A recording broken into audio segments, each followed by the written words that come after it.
আগের পর্বতে আমরা দেখেছিলাম 2005-এর ঘটনা। হঠাৎ করে কাট করে সরাসরি সিনটি 2019-এ নিয়ে আসা হয়, যেখানে চেন শিয়া সিঙ্গাপুর থেকে অনেকদিন পর চায়না ফিরে আসছিল। মানে সেখান থেকে দ্বিতীয় পর্ব শুরু হয়, যেখান থেকে প্রথম পর্ব শেষ হয়েছিল। এখনো যারা প্রথম পর্বটি দেখোনি, তোমরা সবাই গিয়ে প্রথম পর্বটি জলদি দেখে আসো। আমি পিন কমেন্টে লিংক দিয়ে দিচ্ছি। এরপর দ্বিতীয় পর্ব মানে এই গল্পের শেষ পর্বটি দেখো, তাহলেই তোমরা পুরো গল্পটা এনজয় করতে পারবে। এদিকে চেন শিয়া যখন সিঙ্গাপুর থেকে চায়না এসে যখন তার বাড়ির বাইরে আসে, তখন তার ভাই তাকে দেখে বলে, প্লিজ মায়ের সাথে ঝগড়া করো না, আমি আর কোনো ঝামেলা চাই না। যেটা শুনে যখন চেন শিয়া বাড়ির ভিতরে আসে, তখন মা তাকে বলে, বাহ, তোমার মনে পড়লো তাহলে, তোমার যে একটা পরিবারও আছে। মায়ের কথা শুনে তখন চেন শিয়া কিছুই না বলে তার বাবার সাথে এরপর দেখা করে, যার শরীর তখন ভালো ছিল না। যার কারণে এর পরের দিন যখন তারা সবাই বাবার স্বাস্থ্য পরীক্ষা করিয়ে বাড়ি ফিরছিল, তখন মা বলে, জানি না কবে আমাদের নিজেদের একটা গাড়ি হবে। সারা জীবন বাসের ধাক্কা খেলাম আর ট্যাক্সির দামি দামি ভাড়াই দিলাম। যেটা শুনে তখন চেন শিয়া তার ভাইকে জিজ্ঞাসা করে, আচ্ছা তোর কি ড্রাইভিং লাইসেন্স আছে? ভাই তখন বলে, হ্যাঁ আছে। যেটা শুনে তখন চেন শিয়া বলে, চল তাহলে গাড়ির শোরুমে যাই, আজ আমরা একটা গাড়ি কিনবো। এর পরের সিনে আমরা দেখতে পাই চেন শিয়ার ভাই তার গার্লফ্রেন্ডকেও ফোন করে এখানে নিয়ে এসেছিল, যেন সেও গাড়িটি পছন্দ করতে পারে। এরপর সবাই মিলে গাড়ি দেখতে শুরু করে। এদিকে চেন শিয়া যখন একটা গাড়ি দেখছিল, তখনই বহু বছর পর তার সাথে লিরানের হঠাৎ করেই দেখা হয়ে যায়। তখন লিরানও এতদিন পর চেন শিয়াকে দেখে খুবই অবাক হয়ে যায়। এদিকে তারা দুজন যখন কথা বলতেই যাবে, তার আগেই চেন শিয়ার ভাইয়ের গার্লফ্রেন্ড ওর সাথে একটা ধনী মেয়ের ঝগড়া শুরু হয়ে যায়। মেয়েটি চেন শিয়ার ভাইয়ের গার্লফ্রেন্ডের উপর চিৎকার করছিল আর বলছিল, তুমি আমার দামি পোশাকে তোমার এই সস্তা কোল্ড কফি কেন ফেলে দিলে? যেটা শুনে তখন চেন শিয়ার ভাই রেগে গিয়ে বলে, নিশ্চয়ই তোমার হয়তো কোনো সুগার ড্যাডি আছে, তাই না? ঠিক তখনই সেখানে চেন শিয়া এসে তাদের ঝগড়া থামায় আর তার ভাইকে ওই মেয়েটির কাছে ক্ষমা চাইতে বলে। যেটা শুনে ভাই তখন মেয়েটির কাছে ক্ষমা চায়। যেটা দেখে ওই মেয়েটা তখন লিরানের কাছে যায় আর লিরানের সাথে কথা বলতে শুরু করে। সে যেভাবে লিরানের সাথে কথা বলছিল তা দেখে চেন শিয়া তখন মনে হয় এ হয়তোবা লিরানের গার্লফ্রেন্ড। এসব ভেবে চেন শিয়া তখন জেলাস হয়ে মুখ ঘুরিয়ে সেখান থেকে তখন চলে যায় আর অন্য একটা দাড়ি দেখতে শুরু করে। তখন লিরান সেখানে চলে আসে আর সে চেন শিয়ার সাথে একবার শুধু কথা বলতে চাচ্ছিল। ঠিক তখনই চেন শিয়া লিরানকে বলে, তুমি আগেও বেয়াদব ছিলে, আজও বেয়াদবি আছো, সাথে তোমার গার্লফ্রেন্ডও। যেটা শুনে তখন লিরান বলে, বেয়াদব তো তোমার ভাই, যে কিনা মেয়েদেরকে সম্মান করতে পারে না, বরং বলে তার কি কোনো সুগার রেডি আছে কিনা। এমন কথা কি কেউ বলে? আর তুমিও হয়তো এখন আর আগের মতো গ্রামের সরল মেয়ে নয়, বিদেশ থেকে অনেক বদলে গিয়েছো। এভাবে তখন তাদের দুজনের মধ্যে ঝগড়া চলতেই থাকে। তখন চেন শিয়া বলে, তোমার কি এখন আমাকে গরিব মেয়ে মনে হয়? যদি এমন মনে হয় তাহলে ঠিক আছে, আমি এখনই এই দামি গাড়িটা কিনে দেখাচ্ছি। যেটা শুনে তখন লিরান গাড়ির বিল ধরিয়ে বলে, হ্যাঁ নাও, আর অনলাইনে পেমেন্ট করে দিও। এরপর রাতে আমরা চেন শিয়াকে দেখতে পাই, যে কিনা তখন ভাবছিল তার কাছে তো গাড়ি কেনার মতো এত টাকা নেই, আর এদিকে তার বাবার চিকিৎসাও চলছিল আর তাতে অনেক টাকাও খরচ হচ্ছিল, আর সামনে আরো কত টাকা লাগবে তা তার জানা নেই। এমন সময় এত দামি গাড়ি কেনা চেন শিয়ার কাছে তখন বোকামি মনে হচ্ছিল। ঠিক তখনই তার ভাই সেখানে এসে বলে, নিচে কেউ তোমার সাথে দেখা করতে এসেছে। যেটা শুনে তখন চেন শিয়া নিচে এসে দেখতে পায় সে আর কেউই নয়, বরং লিরান ছিল। তখন লিরান বলে, এত বছর পর তোমার সাথে দেখা করে খুব ভালো লাগছে। এদিকে চেন শিয়া তখন খুব খুশি ছিল, কারণ সেও লিরানকে এতদিন পর তার সামনে দেখছিল। ঠিক তখনই আমাদের আবারও 2006 সালের সময় দেখানো হয়, যখন তারা দুজন সবেমাত্র ডেটিং শুরু করেছিল। তারা প্রতিদিন দেখা করত, একসাথে নতুন নতুন খাবার খেত, একসাথে খুশি থাকতো আর সব ঋতু উপভোগ করত, আর তার সাথে একসাথে পড়াশোনাও করত, সাথে স্কেটিং করতেও যেত। এভাবে একদিন লিরান চেন শিয়াকে একটা স্কার্ফ গিফট করে, যেটা চেন শিয়া বর্তমানেও পরেছিল। এভাবে তাদের দুজনের ভালোবাসার গল্প তখন ভালোই চলছিল। কিন্তু একদিন চেন শিয়া তখন দেখতে পায় বৃষ্টির কারণে তার রুমে পানি ঢুকে যাচ্ছে, যেটা দেখে চেন শিয়া তখন খুব ঘাবড়ে যায় আর তার সব জিনিসপত্র উপরে রাখতে শুরু করে। এই সব কিছু জানতে পেরে লিরান তখন চেন শিয়াকে একটা বড় হোটেলে নিয়ে যায়, যেখানে যেখানে লিরান তাকে একটা রুম দিতে চাচ্ছিল, কারণ চেনশিয়ার বর্তমানে থাকার আর কোনো জায়গায় ছিল না। তখন চেনশিয়া লিরানকে বারণ করতে শুরু করে, কারণ এই হোটেলটা অনেক দামি এবং রুমগুলো অনেক এক্সপেন্সিভ ছিল। কিন্তু লিরান তার কোনো কথাই তখন শোনে না। এদিকে ঠিক তখনই আমরা সেখানে লুসিকে দেখতে পাই, যে কিনা সেখানেই ছিল। সে তখন তাদের দুজনকে একসাথে দেখে লুকিয়ে তাদের ছবি তুলে নেয়। এরপর যখন চেনশিয়া রুমে আসে, তখন তার বিছানাটা খুব পছন্দ হয়, আর এরপর তারা দুজনে তাদের ভবিষ্যতের পরিকল্পনা নিয়ে কথা বলতে শুরু করে। তখন লিরান বলে সে তার বাবার ব্যবসা সামলাবে, আর চেনশিয়া বলে আমি সিএনজি ইউনিভার্সিটিতে ভর্তি হব, কারণ সেটা আমার বাড়ি থেকে অনেক দূরে, আর আমি আমার বাড়ি থেকে দূরেই থাকতে চাই। এটা শুনে তখন লিরান বলে ঠিক আছে, তাহলে আমিও সেই ইউনিভার্সিটিতেই ভর্তি হব। এইভাবে তারা দুজন কথা বলতে বলতে একে অপরের খুব কাছাকাছি চলে আসে। তখন চেনশিয়া লিরানকে আলো নিভিয়ে দিতে বলে, আর এরপর সে লিরানের সাথে বাইরের দৃশ্যটা উপভোগ করতে শুরু করে, যা দেখতে খুবই সুন্দর লাগছিল। তখন চেনশিয়া বলে এসব দেখে এখন আমার এমন মনে হচ্ছে যেন আমরা দুজনে মহাকাশে চলে এসেছি। যেটা শুনে তখন লিরান বলে হ্যাঁ, সবকিছু সত্যি খুব সুন্দর দেখাচ্ছে। এর পরের দিন চেনশিয়াকে প্রধান শিক্ষকের অফিসে ডাকা হয়। সেখানে তার মা আগেই উপস্থিত ছিলেন। আসলে লুসি আগের দিনের হোটেলে যে ছবিগুলো তুলেছিল তা স্কুলের মধ্যে ফাঁস করে দিয়েছিল, যার ফলে এখন সবাই ভাবছিল যে তারা দুজন একসাথে রাত কাটিয়েছে। তাই চেনশিয়ার মা সরাসরি চেনশিয়াকে তখন মারতেই শুরু করে, আর বলে তুমি এমন কাজ কিভাবে করতে পারলে? তুমি একটা অজানা ছেলের সাথে ইন্টিমেট কিভাবে হলে? আর তোমাকে আমি এখানে পড়াবই না। বাইরে থেকে লুকিয়ে লুসি এই সব কথাগুলো তখন শুনছিল, আর সে ভীষণ খুশি হচ্ছিল। তাই সে তখন কোনো কাজের একটা বাহানা করে ভেতরে চলে আসে, আর তাকে দেখে খুব খুশিও লাগছিল। যেটা দেখে তখন চেনশিয়া বুঝতে পারে যে এই সবকিছু এই মেয়েটাই করেছে। তাই সে তখন লুসিকে খুব জোরে একটা থাপ্পড় মারে, যেটা দেখে সবাই তখন চমকে যায়। আর এরপর চেনশিয়া কাঁদতে কাঁদতে সেখান থেকে তখন চলে যায়। এর পরের সিনে আমাদের তখন দেখানো হয় চেনশিয়াকে অন্য একটা স্কুলে বদলি করে দেওয়া হয়েছে। সেখানে সবাই তখন বলা বলি করছিল এই সেই মেয়ে যে কিনা ঝেনহুই স্কুল থেকে এসেছে। এদিকে ক্লাসের পরিবেশ একদমই পড়াশোনার মতো ছিল না, সবাই শুধু ওকে নিয়ে বাজে বাজে কথা বলছিল, যার কারণে চেনশিয়ার তখন পড়াশোনা করতে খুব অসুবিধা হয়। এরপর যখন ছুটির সময় হয়, তখন একজন ছাত্র যে কিনা স্কুলের টপার ছিল, সে চেনশিয়ার কাছে এসে তাকে তার সাথে প্রতিযোগিতার জন্য আটকায়, আর বলে দেখি তুমি কতটা ভালো স্টুডেন্ট ছিলে যে এত বড় একটা স্কুল ঝেনহুয়াতে চান্স পেয়েছিলে। এরপর যখন তারা দুজন প্রতিযোগিতা শুরু করে, তখন চেনশিয়া সেই ছেলেটাকে হারিয়ে দেয়। যেটা দেখে তখন ছেলেটা তাকে জিজ্ঞেস করে ঝেনহুয়া স্কুলে তোমার র্যাঙ্ক কত ছিল? তখন চেনশিয়া বলে মাঝারি। তখন ওই ছেলেটা বলে তুমি এত বুদ্ধিমান হয়েও যদি তোমার র্যাঙ্ক মাঝারি হয়, তাহলে আমি তো সেখানে কখনোই ভর্তি হতে পারবো না। এই বলে সে তখন মন খারাপ করে ওখান থেকে চলে যায়। ওই ছেলেটা সেখান থেকে চলে যাওয়ার পর ঠিক তখনই লিরান সেখানে চলে আসে চেনশিয়ার সাথে একবার কথা বলার জন্য, আর তাকে খুব অসুস্থও লাগছিল। এদিকে চেনশিয়া তখন লিরানকে দেখে সেখান থেকে চলে যায়, আর বলে সে তার সাথে আর কোনোদিন কথা বলতে পারবে না। যেটা দেখি তখন লিরান অনবরত তার কাছে ক্ষমা চাইতে শুরু করে। ঠিক তখনই লিরান হঠাৎ করেই নিচে পড়ে যায়, যেটা দেখে চেনশিয়া তার কাছে ছুটে আসে, আর তার পায়ে গভীর একটা চোট দেখতে পায়। যেটা দেখে সে তখন এই ব্যাপারে তার কাছে জিজ্ঞাসা করে।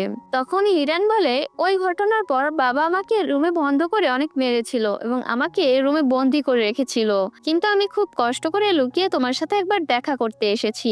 যেটা শুনে তখন চেনশিয়া লিরানের জন্য খুব খারাপ লাগতে শুরু করে। তখন লিরান তার কাছে ক্ষমা চায় আর বলে সব আমার জন্যই হয়েছে, কিন্তু তুমি প্লিজ আবারও আমাদের স্কুলে ফিরে আসো, তোমার ভবিষ্যৎ নষ্ট হতে দিও না, আর আমাদের দুজনকে তো একসাথে একই ইউনিভার্সিটিতে যেতে হবে তাই না? এইসব শুনে তখন চেনশিয়া ভীষণ কাঁদতে শুরু করে, যেটা দেখে লিরানকে তাকে শান্ত করতে হয়। এরপর যখন সে বাড়ি ফিরে আসে, তখন সে এসেই তার বাবা মাকে বলে আমি ঝেনহুয়া স্কুলে ফিরে যেতে চাই মা, আমি সেদিন কোনো সীমা অতিক্রম করিনি, আমাকে সেদিন ফাঁসানো হয়েছিল। তখন মা বলে তাহলে তুমি সেদিন এই কথা কেন বলনি? তখন চেনশিয়া বলে কারণ তখন কেউ আমার কথা বিশ্বাস করতো না। এদিকে মা তখনও না করছিল আর বলছিল ওখানকার লোকেরা তোমাকে বাঁচতে দেবে না, সবাই তোমাকে নিয়ে খারাপ কথা বলবে, তুমি কি সেগুলো শুনতে পারবে? তখন চেনশিয়া বলে হ্যাঁ মা, আমি শুনতে পারবো, আমি আমার নিজের ভবিষ্যৎ আবার ঠিক করতে চাই। মানুষ কত কষ্ট করে সে স্কুলে ভর্তি হয় যেখানে আমি আমার ট্যালেন্টের মাধ্যমে ভর্তি হয়েছি, কিন্তু আমাকে একটা বাজে মেয়ের চক্রান্তের জন্য বদলি করে দেওয়া হয়েছে। আমি তোমাদের কাছে কখনো কিছু চাইনি মা, কিন্তু আজ প্লিজ আমার একটা ইচ্ছা পূরণ করো, আমাকে ঝেনহুই স্কুলে ফেরত পাঠাও। যেটা শুনে মা তখন রাজি হয়ে যায়। এরপরের সিনে আমাদের স্কুলের সিন দেখানো হয়। সেখানে তখন বলা হচ্ছিল দুজন ছাত্রছাত্রী খুব খারাপ কাজ করেছে। করেছিল, যার কারণে তাদেরকে কিছু দিনের জন্য শাস্তি দেওয়া হয়েছে। কিন্তু এখন তাদের আবার স্কুলে ফিরিয়ে আনা হয়েছে। এর সাথে সবাইকে তখন সতর্কও করা হয় যেন কেউ আর স্কুলের নিয়ম না ভাঙে। এরপর ক্লাসে সবাই চেনশিয়াকে নিয়ে কথা বলছিল। সেখানে লুসিও সবার সাথে তাল মিলিয়ে বলে, চেনহুয়া স্কুলে এখন কোনো মান সম্মানই নেই। এখানে এমন একটা মেয়েকে আবার আনা হয়েছে যে কিনা তার বয়ফ্রেন্ডের সাথে রাত কাটিয়েছে। যেটা শুনে তখন চেনশিয়ার রাগ উঠে যায়, যার কারণে সে তখন প্রথমে নিজেকে শান্ত করে আর এরপর লুসিকে জিজ্ঞাসা করে, তোমার গালে কি এখনো ব্যথা করছে না? কারণ আমি তোমাকে খুব জোরেই থাপ্পড় মেরেছিলাম। যেটা শুনে লুসি চেনশিয়ার সাথে ঝগড়া করতে উঠলে তখন চেনশিয়া এটা দেখে তার ডেস্কে পানি ঢেলে দেয় আর লুসিকে হুমকি দিয়ে বলে, এবার আমার সাথে আর ঝামেলা করার একদমই চেষ্টা করো না, না হলে আমিও তোমার গোপন সব কথা ফাঁস করে দিতে পারি। তোমার একদমই ধারণা নেই আমি কি কি করতে পারি, তাই এইবার দয়া করে আমাকে দুর্বল ভেবো না।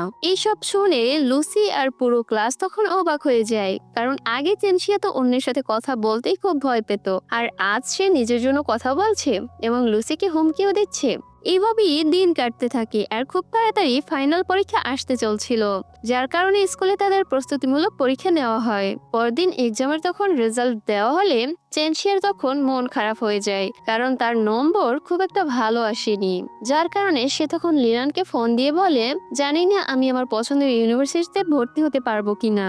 যেটা শুনে তখন লিরান চেনশিয়াকে মোটিভেট করে আর মনে করিয়ে দেয় যে সে কে, তাই তার হাল ছাড়া উচিত না। এভাবে লিরান চেনশিয়ার সাথে কথা বলতে বলতে চেনশিয়ার হোস্টেলের সামনেই চলে আসে। তখন চেনশিয়া জানালা দিয়ে লিরানকে দেখে খুব খুশি হয়ে যায়। অপরদিকে তখন আমাদের লিরানের দাদুকে দেখানো হয়, যার শরীর এখন খুব খারাপ হয়ে গিয়েছিল। এরপর লিরান বাসায় আসলে তিনি লিরানকে তার ব্যাংক বই দিয়ে বলেন পাসওয়ার্ডটা তার জন্ম তারিখ। যেটা দেখে তখন লিরান বলে, দাদু আমার টাকা লাগবে না, আমি শুধু তোমাকে চাই। কিন্তু দাদু তখন বলে, হয়তো আমি আর বেশিক্ষণ নেই, আমার সময় হয়ে গিয়েছে চলে যাওয়ার। আমি চলে যাওয়ার পর তুমি আমার জন্য একদমই মন খারাপ করো না, আর নিজের খেয়াল রেখো সব সময়। যেটা শুনে তখন লিরান অজরে কাঁদতে শুরু করে। এরপরের দিন স্কুলে আমাদের চেনশিয়াকে দেখানো হয়। তার শিক্ষক তাকে বলেন, আমি জানি তুমি কোন ইউনিভার্সিটিতে যেতে চাও, তাই তোমার জন্য একটা বড় সুযোগ রয়েছে। এই বছর 3 জন ছাত্রছাত্রীকে সিঙ্গাপুরের ইউনিভার্সিটিতে পড়াশোনার জন্য পাঠানো হচ্ছে। তোমারও সেখানে যাওয়া উচিত, কারণ তুমি ইংরেজিতে খুব ভালো। সিঙ্গাপুর থেকে পড়াশোনার পর তুমি সেখানে একটা ভালো চাকরি পেয়ে যাবে। যেটা শুনে চেনশিয়া এই কথাটা তখন বাড়িতে এসে জানায় আর বলে, আমার স্কুল থেকে সিঙ্গাপুরে আমার পড়ার পুরো খরচ দেবে, শুধু তোমাদের আমাকে সেখানে থাকার খরচটা দিতে হবে। আর এটা আমার ভবিষ্যতের জন্য খুব একটা ভালো সুযোগ মা। যেটা শুনে মা তখন টাকা দিতে স্পষ্টভাবে না করে দেয় আর বলে যে আমার কাছে কোনো টাকা নেই, আর যা আছে সেটা তোমার ভাইয়ের পড়াশোনার জন্য। ঠিক এটা শুনে চেনশিয়া প্রথমে মন খারাপ করে তার রুমে চলে যায়, কিন্তু একটু পরেই তখন বাইরে এসে বলে, আমি কি তোমার মেয়ে নই? কেন আমার সাথে এমন করছো? কেন আমাকে নিয়ে এত ভেদাভেদ করছো? কেন ছোটবেলা থেকে আমাকে এত ঘৃণা করছো? এইসব শুনে তখন মায়ের রাগ উঠে যায় আর বলে, কারণ আমি চাই তুমিও অন্য মেয়েদের মতো ঘরে থাকো আর একটা সাধারণ জীবন কাটাও। আমি আজ পর্যন্ত কোনো গরিব মেয়েকে সফল হতে দেখিনি। তুমি শুধু শুধু সেখানে গিয়ে আমাদের টাকা নষ্ট করবে। আর তুমি কি এত বড় হয়ে গেছো যে চীন ছেড়ে সিঙ্গাপুরে থাকার কথা ভাবছো? তখন চেনশিয়া বলে, হ্যাঁ আমি দূরে থাকতে চাই, অনেক দূরে, কারণ আমি এই বিষাক্ত পরিবারে আর থাকতে পারছি না, আর তোমার সাথেও থাকতে চাই না। এই বলে সে খুব কাঁদতে শুরু করে, কিন্তু তার মা তখনও তাকে বোঝে না, বরং উল্টো রাগের মাথায় চেনশিয়ার রুমে এসে তার সব সার্টিফিকেট ছিঁড়ে ফেলতে শুরু করে আর বলে, এই পড়াশোনার জন্যই তো তোর এত পাখা গজিয়েছে তাই না? এদিকে চেনশিয়া মাকে থামাতে খুব চেষ্টা করছিল, কিন্তু মা এরপর তখন থামে না। যেটা দেখে তখন বাবা তার স্ত্রীর উপর চিৎকার করে ওঠে, কারণ শুধু তিনিই একমাত্র ছিলেন যিনি কিনা চেনশিয়ার সবসময় পাশে থাকতেন। এদিকে চেনশিয়া এইসবের পর পুরোপুরি ভেঙে পড়েছিল আর সারা রাত কাঁদতে কাঁদতে তার ছেঁড়া সার্টিফিকেটগুলো টেপ দিয়ে জোড়া লাগাতে চেষ্টা করছিল। পরের দিন চেনশিয়া হঠাৎই তখন জানতে পারে লিরানের দাদু মারা গিয়েছে, যার কারণে সে তখন লিরানের সাথে দেখা করতে চলে আসে, যে কিনা তার দাদুর শেষকৃত্যের পর খুব মন খারাপ করে বসেছিল। এরপর লিরান এবং চেনশিয়ার এক জায়গায় বসে তাদের দুজনের সব দুঃখ একে অপরের কাছে শেয়ার করে নেয়। তখন লিরান বলে, দাদু আমার জন্য অনেক গুরুত্বপূর্ণ, তিনি তার সব টাকা আমাকে দিয়ে গেছেন। এখন আমিও সেই ইউনিভার্সিটিতে যেতে পারবো যেখানে তুমি যেতে চাও। এরপর আমরা একসাথে সেখানে পড়াশোনা করব। যেটা শুনে তখন চেনশিয়া চুপ করে বসে থাকে। সে সাহস করে তখন লিরানকে জানাতে পারে না যে এখন আর এমনটা সম্ভব না, কারণ সে কিছুদিনের মধ্যেই সিঙ্গাপুর চলে যাচ্ছে। এর কিছুদিন পর এক্সাম শেষ হলে তারা দুজন ঘুরতে বের হয়ে যায়। তারা অনেক জায়গায় তখন ঘুরতে যায় আর তার সাথে খুব মজাও করে। এরপর যখন তারা দুজন নৌকায় ছিল তখন লিরান বলে, ভালো করে এই দৃশ্যটা দেখে নাও, কারণ যখন তুমি বিদেশে চলে যাবে তখন এই জায়গাটাকে অনেক মিস করবে। যেটা শুনে তখন চেনশিয়া অবাক হয়ে যায় আর ভাবে এর মানে লিরান আগে থেকেই সবকিছু জানতো যে সে সিঙ্গাপুর যাচ্ছে। তখন লিরান বলে, আসলে আমি তোমার মুখ থেকে এটা শুনতে চেয়েছিলাম, কিন্তু তুমি আমাকে কিছুই বলনি। আচ্ছা, তুমি কি আমাকে বিদায় না বলেই চলে যেতে চেয়েছিলে? যেটা শুনে চেনশিয়া তখন কাঁদতে শুরু করে আর বলে, আমি বাধ্য হয়েই সেখানে যাচ্ছি, শুধুমাত্র একটা সুন্দর ভবিষ্যতের জন্য। তখন লিরান বলে, আচ্ছা ঠিক আছে, তুমি চিন্তা করো না, আর প্লিজ বাইরে নিজের খেয়াল রেখো। আর এরপর তারা দুজন সেখানেই ব্রেকআপ করে নেয়। এরপর গল্পটা আবার বর্তমানে ফিরে আসে। এত বছর পর তারা দুজন আবার দেখা করে খুব খুশি ছিল। তখন লিরান চেনশিয়ার প্রশংসা করে বলছিল, আমি গর্বিত যে তুমি আজ এত সফল হয়েছো, তুমি নিজের অ্যাপার্টমেন্টও কিনে ফেলেছো, ভবিষ্যতে তুমি আরো এগিয়ে যাবে। যেটা শুনে তখন চেনশিয়াও খুব খুশি হয়ে যায়। আর এরপর তারা দুজন একে অপরকে বলতে লাগে যে তারা একে অপরকে এতদিন কতটা মিস করেছে। এরপরের দিন হসপিটালের ডাক্তার একটা খারাপ খবর দেন আর বলেন তার বাবার ক্যান্সার হয়েছে আর চিকিৎসার জন্য অনেক টাকাও লাগবে, আর অপারেশনের পরেও তিনি বাঁচবেন কিনা তা এখনো বলা যাচ্ছে না। এটা শুনে চেনশিয়া তখন স্তব্ধ হয়ে যায়। তখন তার ভাইও খুব চিন্তিত হয়ে বোনকে বলে, তোমার সেই ধনী বন্ধু কি আমাদের সাহায্য করতে পারবে এ ব্যাপারে? কিন্তু চেনশিয়া তাকে কিছুই না বলে তখন বাড়ি চলে যেতে বলে আর নিজের কোম্পানিতে ফোন করে আর কিছুদিন তার ছুটি বাড়াতে বলে। কিন্তু কোম্পানি তাকে আর ছুটি দিতে একদমই রাজি ছিল না, যার কারণে চেনশিয়ার তখন খুব রাগ হয় আর তার হাত থেকে তখন কাগজগুলো পড়ে যায়। এরপর সে যখন কাগজপত্র তুলছিল ঠিক তখনই লিরানও সেখানে এসে চেনশিয়াকে জড়িয়ে ধরে তখন শান্ত হতে বলে, কারণ চেনশিয়া তার বাবার এই অবস্থা শুনে খুব ভেঙে পড়েছিল। এরপরের সিনে যখন চেনশিয়ার ঘুম ভাঙে তখন সে নিজেকে লিরানের গাড়িতে দেখতে পায়। ঠিক তখনই সে শুনতে পায় লিরান কিভাবে চেনশিয়ার বাবার চিকিৎসার জন্য সবকিছু ব্যবস্থা করেছে। যেটা শুনে তখন চেনশিয়া লিরানের কাছে এসে তাকে ধন্যবাদ জানায়। তখন লিরান বলে, আচ্ছা ঠিক আছে। এরপর সে জিজ্ঞাসা করে, এরপর তোমার স্বপ্ন কি?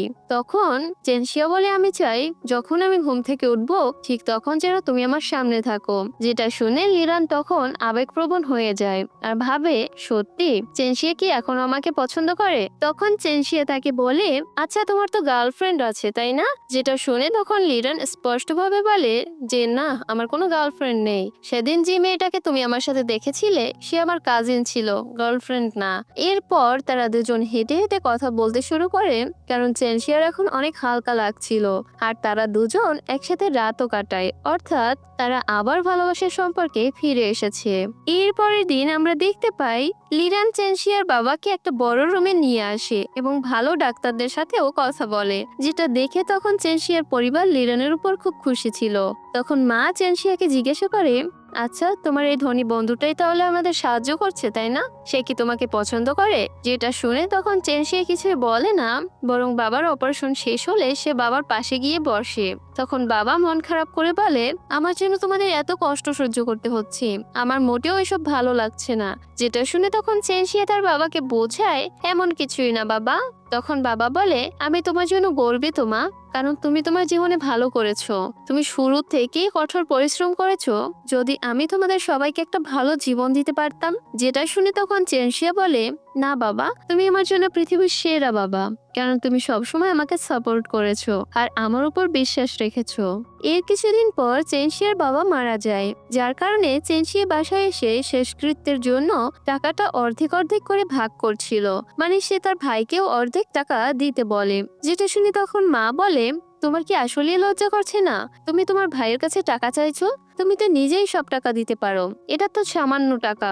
তখন চেনশিয়া বলে, টাকা সামান্য, তাই আমি ভাইকে অর্ধেক দিতে বলছি, কারণ ওরও তো কিছু দায়িত্ব নেওয়া উচিত তাই না? সবসময় তো আর বেকার হয়ে থাকা যায় না। যেটা শুনে মা তখন আবার চেনশিয়ার সাথে ঝগড়া করতে যাচ্ছিল।